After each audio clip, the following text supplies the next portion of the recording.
రాజుల 2వ గ్రంథము 2వ అధ్యాయము. యెహోవా సుడిగాలి చేత ఏలియాను ఆకాశమునకు ఆరోహణము చేయింపబోవు కాలమున ఏలియాయు ఎలీషాయు కూడి గిల్గాలు నుండి వెళ్ళుచుండగా ఏలియా, యెహోవా నన్ను బేతేలునకు పొమ్మని సెలవిచ్చియున్నాడు గనుక నీవు దయచేసి ఇక్కడ నుండుమని ఎలీషాతో అనెను. ఎలీషా, యెహోవా జీవము తోడు, నీ జీవము తోడు, నేను నిన్ను విడువనని చెప్పగా వారిద్దరును బేతేలునకు ప్రయాణము చేసిరి. బేతేలులో ఉన్న ప్రవక్తల శిష్యులు ఎలీషా యొద్దకు వచ్చి, నేడు యెహోవా నీ యొద్ద నుండి నీ గురువును పరమునకు తీసుకొని పోవునని నీవెరుగుదువా అని ఎలీషాను అడుగగా అతడు, నేనెరుగుదును, మీరు ఊరకుండుడనెను. పిమ్మట ఏలియా, ఎలీషా, యెహోవా నన్ను యెరికోకు పొమ్మని సెలవిచ్చియున్నాడు గనుక నీవు దయచేసి ఇక్కడ ఉండుమని ఎలీషాతో అనగా అతడు, యెహోవా జీవము తోడు, నీ జీవము తోడు, నేను నిన్ను విడువననెను. గనుక వారిద్దరూ యెరికోకు ప్రయాణము చేసిరి. యెరికోలో ఉన్న ప్రవక్తల శిష్యులు ఎలీషా యొద్దకు వచ్చి, నేడు యెహోవా నీ యొద్ద నుండి నీ గురువును పరమునకు తీసుకొని పోవునని నీవెరుగుదువా అని ఎలీషాను అడగగా అతడు, నేనెరుగుదును, మీరు ఊరకుండుడనెను. అంతట ఏలియా, యెహోవా నన్ను యొర్దానునకు పొమ్మని సెలవిచ్చియున్నాడు గనుక నీవు దయచేసి ఇక్కడ ఉండుమని ఎలీషాతో అనగా అతడు, యెహోవా జీవము తోడు, నీ జీవము తోడు, నేను నిన్ను విడువనని చెప్పెను గనుక వారిద్దరునూ ప్రయాణమై సాగి వెళ్ళిరి. ప్రవక్తల శిష్యులలో 50 మంది దూరమున నిలిచి చూచుచుండగా వారిద్దరూ యోర్దాను నది దగ్గర నిలిచిరి.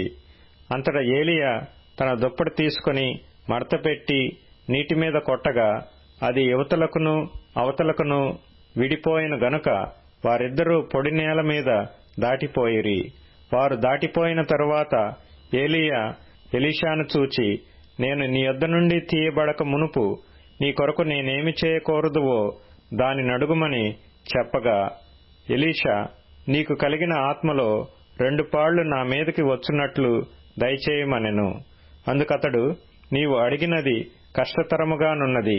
అయితే నీ యొద్ద నుండి తీయబడినప్పుడు నేను నీకు కనబడిన ఎడల ఆ ప్రకారము నీకు లభించును, కనబడని ఎడల అది కాకపోవునని చెప్పెను. వారు ఇంకా వెళ్ళుచూ మాట్లాడుచుండగా ఇదిగో అగ్ని రథమును అగ్ని గుర్రములను కనబడి వీరిద్దరినీ వేరు చేసెను. అప్పుడు ఏలియా సుడిగాలి చేత ఆకాశమునకు ఆరోహణమాయెను. ఎలీషా అది చూచి, నా తండ్రి, నా తండ్రి, ఇశ్రాయేలు వారికి రథమును రౌతులను నీవే అని కేకలు వేసెను. అంతలో ఏలియా అతనికి మరలా కనబడకపోయెను. అప్పుడు ఎలీషా తన వస్త్రమును పట్టుకొని 2 తునకలుగా చేసెను. మరియు ఏలియా దుప్పటి క్రింద పడగా అతడు దాని తీసుకుని యొర్దాను ఒడ్డునకు వచ్చి నిలిచి ఒంటిమీద నుండి క్రింద పడిన ఆ దుప్పటిని పట్టుకొని నీటి మీద కొట్టి, ఏలియా యొక్క దేవుడైన యెహోవా ఎక్కడ ఉన్నాడనెను. అతడు ఆ దుప్పటితో నీటిని కొట్టగా అది ఇటూ అటూ విడిపోయినందున ఎలీషా అవతలి ఒడ్డునకు నడిచిపోయెను. యెరికో దగ్గర నుండి కనిపెట్టుచుండిన ప్రవక్తల శిష్యులు అతని చూచి, ఏలియా ఆత్మ ఎలీషా మీద నిలిచియున్నదని చెప్పుకొని అతనిని ఎదుర్కొనబోయి అతనికి సాష్టాంగ నమస్కారము చేసి అతనితో ఇట్లనిరి, ఇదిగో నీ దాసులమైన మా యొద్ద 50 మంది బలము గలవారున్నారు. మా మీద దయయుంచి నీ గురువును వెదుకుటకు వారిని పోనిమ్ము. యెహోవా ఆత్మ అతనిని ఎత్తి ఒక పర్వతము మీదనైనను లోయయందైనను వేసియుండునేమో అని మనవి చేయగా అతడు ఎవరినీ పంపవద్దనెను. అతడు ఒప్పవలసినంత బలవంతము చేసి వారతని బతిమాలగా అతడు పంపుడని సెలవిచ్చెను. గనుక వారు 50 మందిని పంపిరి. వీరు వెళ్లి 3 దినములు అతనిని వెదకినను అతడు వారికి కనబడకపోయెను. వారు యెరికో పట్టణమందు ఆగియున్న ఎలీషా యొద్దకు తిరిగి రాగా అతడు, వెళ్లవద్దని నేను మీతో చెప్పలేదా అని వారితో అనెను. అంతటా ఆ పట్టణపు వారు, ఈ పట్టణమున్న చోటు రమ్యమైనదని మా ఏలినవాడవైన నీకు కనబడుచున్నది, గాని నీళ్లు మంచివి కావు, అందుచేత భూమియు నిస్సారమై ఉన్నదని ఎలీషాతో అనగా అతడు క్రొత్త పాత్రలో ఉప్పు వేసి నా యొద్దకు తీసుకుని రండని వారితో చెప్పెను. వారు దాని తీసుకుని రాగా అతడు ఆ నీటి ఊట యొద్దకు పోయి అందులో ఉప్పు వేసి, యెహోవా సెలవిచ్చినదేమనగా, ఈ నీటిని నేను బాగుచేసి ఉన్నాను గనుక ఇక దీని వలన మరణము కలగకపోవును, భూమియు నిస్సారముగా ఉండదు అనెను. కాబట్టి నేటి వరకు ఎలీషా చెప్పిన మాట చొప్పున ఆ నీరు మంచిదై ఉన్నది. అక్కడ నుండి అతడు బేతేలునకు ఎక్కి వెళ్ళెను. అతడు త్రోవను పోవుచుండగా బాలురు పట్టణములో నుండి వచ్చి, బోడివాడా ఎక్కిపొమ్ము, బోడివాడా ఎక్కిపొమ్మని అతని అపహాస్యము చేయగా అతడు వెనుకకు తిరిగి వారిని చూచి యెహోవా నామమును బట్టి వారిని శపించెను. అప్పుడు 2 ఆడు ఎలుగుబంట్లు అడవిలో నుండి వచ్చి వారిలో 42 బాలురను చీల్చివేసెను. అతడు అచ్చటి నుండి పోయి కర్మెలు పర్వతమునకు వచ్చి అచ్చటి నుండి పోయి షోమ్రోనునకు తిరిగి వచ్చెను.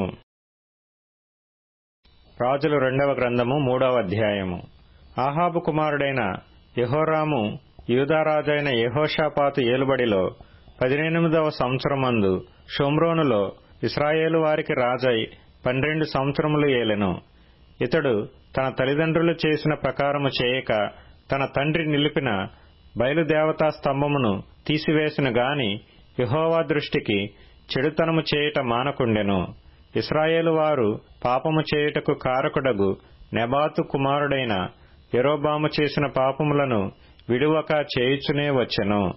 మోయాబు రాజైన మేష అనేకమైన మందలు గలవాడై 1,00,000 గొర్రెపిల్లలను 1,00,000 గొర్రెపొట్టేళ్లను ఇశ్రాయేలు రాజునకు పన్నుగా ఇచ్చుచుండువాడు. అయితే ఆహాబు మరణమైన తరువాత మోయాబు రాజు ఇశ్రాయేలు రాజు మీద తిరుగుబాటు చేయగా యెహోరాము షోమ్రోన్లో నుండి బయలుదేరి ఇశ్రాయేలు వారినందరినీ సమకూర్చెను.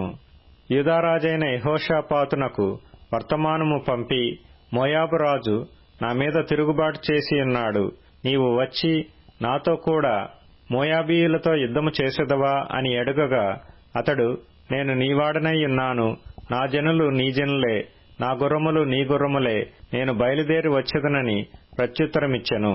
మనము ఏ మార్గమున పోవుదుమని యెహోషాపాతు అడుగగా అతడు ఎదోము అరణ్య మార్గమున పోవుదుమని చెప్పెను.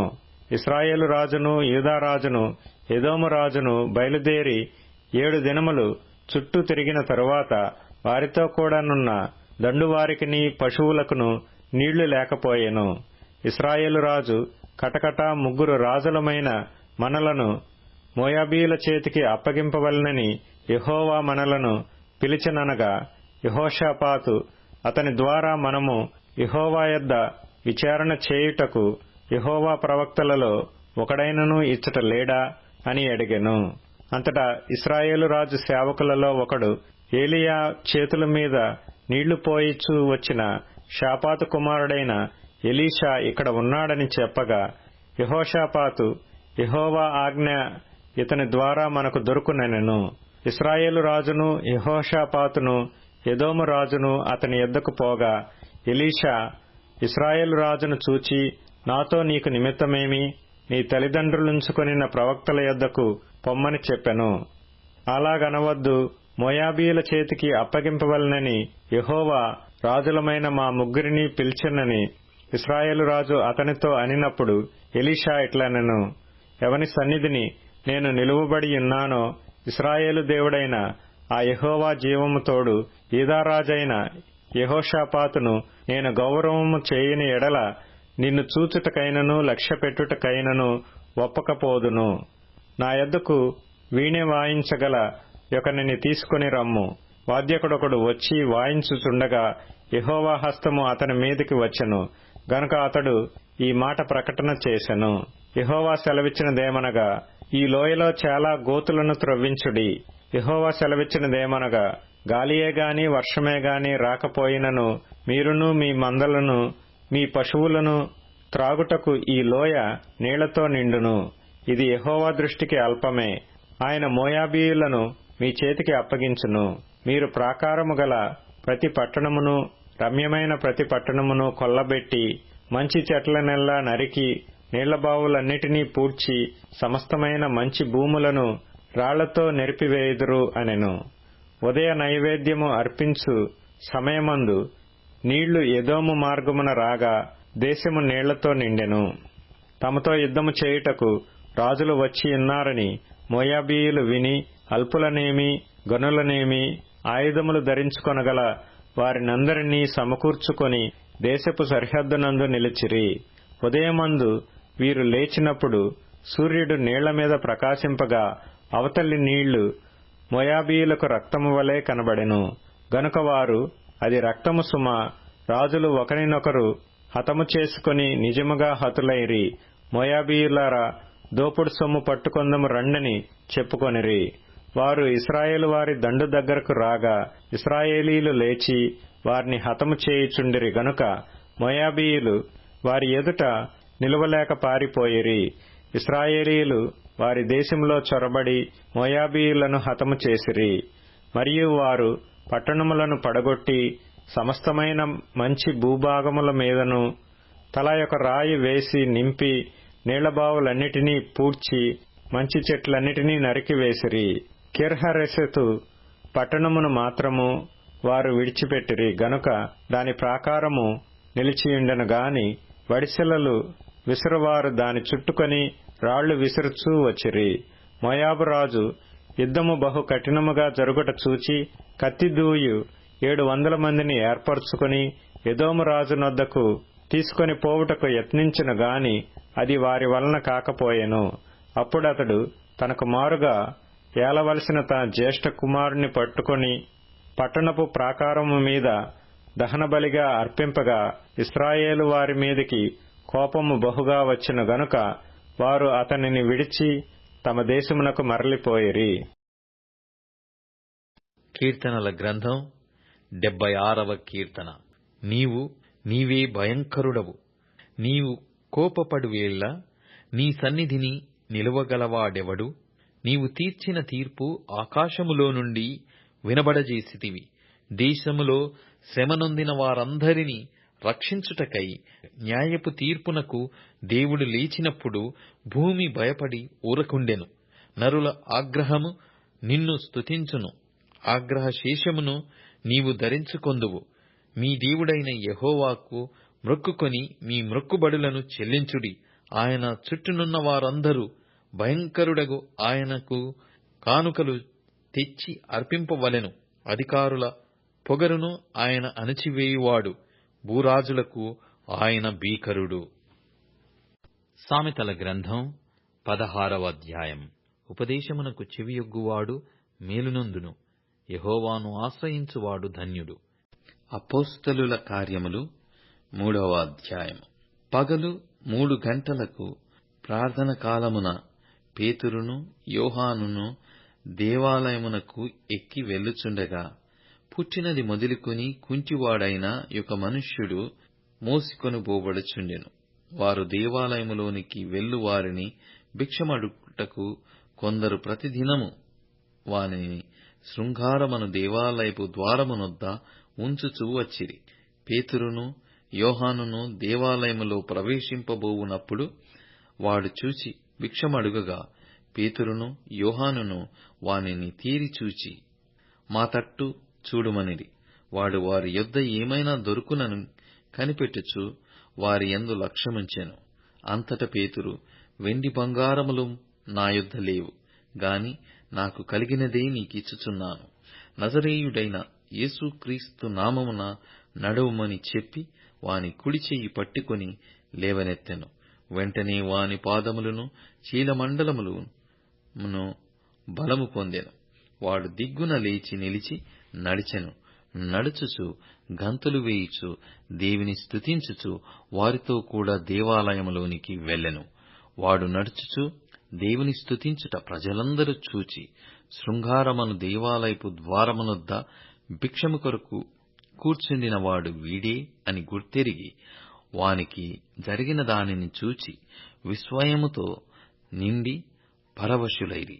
వాడు పేతురును యోహానును పట్టుకొనియుండగా ప్రజలందరూ విస్మయమొంది సొలొమోను దను మంటపములో ఉన్న వారి యొద్దకు గుంపుగా పరుగెత్తి వచ్చిరి. పేతురు దీనిని చూచి ప్రజలతో ఇట్లనెను, ఇశ్రాయేలీయులారా, మీరు వీని విషయమై ఎందుకు ఆశ్చర్యపడుచున్నారు? మా సొంత శక్తి చేతనైనను భక్తి చేతనైనను నడవమని వీనికి బలమిచ్చినట్టుగా మీరెందుకు మా తట్టు తేరి చూచుచున్నారు? అబ్రహాము, ఇస్సాకు, యాకోబు అనువారి దేవుడు అనగా మన పితరుల దేవుడు తన సేవకుడైన యేసును మహిమపరిచి ఉన్నాడు. మీరాయనను అప్పగించితిరి. పిలాతు ఆయనను విడుదల చేయుటకు నిశ్చయించినప్పుడు మీరు అతని ఎదుట ఆయనను నిరాకరించితిరి. మీరు పరిశుద్ధుడును నీతిమంతుడునైన వానిని నిరాకరించి నరహంతకుడైన మనుష్యుని మీకు అనుగ్రహింపుమని అడిగితిరి. మీరు జీవాధిపతిని చంపితిరి గాని దేవుడు ఆయనను మృతులలో నుండి లేపెను. అందుకు మేము సాక్షులము. ఆయన నామమందలి విశ్వాసము మూలముగా ఆయన నామమే మీరు చూచి ఎరిగియున్న వీనిని బలపరచెను. ఆయన వలన కలిగిన విశ్వాసమే మీ అందరి ఎదుట వీనికి ఈ పూర్ణ స్వస్థత కలగజేసెను. సహోదరులారా, మీరును మీ అధికారులను తెలియక చేసితిరని నాకు తెలియను. అయితే దేవుడు తన క్రీస్తు శ్రమపడునని సమస్త ప్రవక్తల నోట ముందుగా ప్రచురపరిచిన విషయములను ఇలాగు నెరవేర్చెను. ప్రభు సముఖము నుండి విశ్రాంతి కాలములు వచ్చునట్లును మీ కొరకు నియమించిన క్రీస్తు యేసును ఆయన పంపునట్లును మీ పాపములు తుడిచివేయబడుట నిమిత్తమును మారుమనస్సు నొంది తిరుగుడి. అన్నిటికీ కుదురుబాటు కాలములు వచ్చునని దేవుడు ఆది నుండి తన పరిశుద్ధ ప్రవక్తల నోట పలికించెను. అంతవరకు యేసు పరలోక నివాసియయుండుట ఆవశ్యకము. మోషే ఇట్లనెను, ప్రభువైన దేవుడు నా వంటి ఒక ప్రవక్తను మీ సహోదరులలో నుండి మీ కొరకు పుట్టించును. ఆయన మీతో ఏమి చెప్పినను అన్ని విషయములలో మీరాయన మాట వినవలెను. ఆ ప్రవక్త మాట విననివాడు ప్రజలలో ఉండకుండా సర్వనాశనమగును అనెను. మరియు సమూయేలు మొదలుకొని ఎందరు ప్రవక్తలు ప్రవచించిరో వారందరూ ఈ దినమును గూర్చి ప్రకటించిరి. ఆ ప్రవక్తలకును దేవుడు అబ్రహాముతో నీ సంతానమందు భూలోక వంశములన్నీయు ఆశీర్వదింపబడునని చెప్పిన మీ పితరులతో చేసిన నిబంధనను మీరు వారసులయ్యున్నారు.